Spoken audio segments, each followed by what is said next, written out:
Баршаңызға сәлем достар, YouTube каналыма қош келдіңіздер.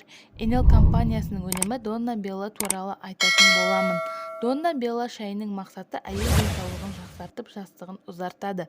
Батпақ мажыра мен сасық шөптің емдік қасиеті зор, ал екеуі біріккенде әйел ағзасына күшті қорған болады. Donna Bella шай шоғындағы ең керемет гүл, 4 жапырақты семізөт әйелдің жыныстық ортасындағы аурулардың алдын алып, емдеудегі тиімділігі бойынша баламасы жоқ фитогормон. Бұл шай эндокриндік бұзылыстарды жоюға, ұйқыны жақсартуға, инфекциялық ауруларға деген төзімділікті арттыруға, климакс кезіндегі қызуды басуға, ағзаны тыныштандыруға көмектеседі. Етеккір уақытылы келмесе немесе ауыртып келген жағдайда көмектеседі. Donna Bella шайының құрамына көк шай, 4 жапырақты семіз от, мажыра тамыры, сасық шөп және қызылтаспа фенхель дәндері қосылған. Көк шай жүрек пен орталық жүйке жүйесінің қызметін жандандырып, жұмыс өнімділігі мен белсенділікті арттырады. Күйзеліс пен шаршауды басады. Құрамында бос радикалдармен күресіп, қартаю процесін бәсеңдететін полифеналар бар. Терінің, тамырдың ахуалын жақсартып, тромб түзілуінің алдын алады.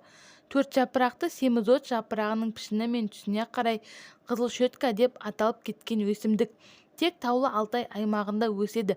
Иммунтүрлендіргіш әрі адаптоген табиғи гормон әйелдің жыныстық ортасындағы ауруларды емдеудегі тиімділігі бойынша баламасы жоқ өнім.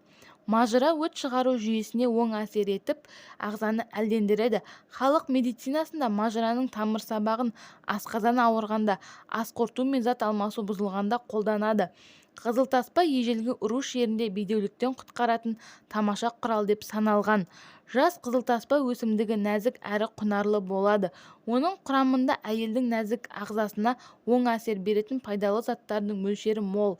Фенхель терінің келбетін жақсартады, қартаю процестерін бәсеңдетеді, етеккір циклын реттейді, әйелдің гормоналдық фонға оң әсер етеді. Достар, YouTube каналым ұнаған болса, каналыма тіркеліп, лайк басып, астына пікір қалдыруды ұмытпаңыздар. Қазақша контенттің дамуына өз үлестеріңізді қосыңыздар. Сау болыңыздар.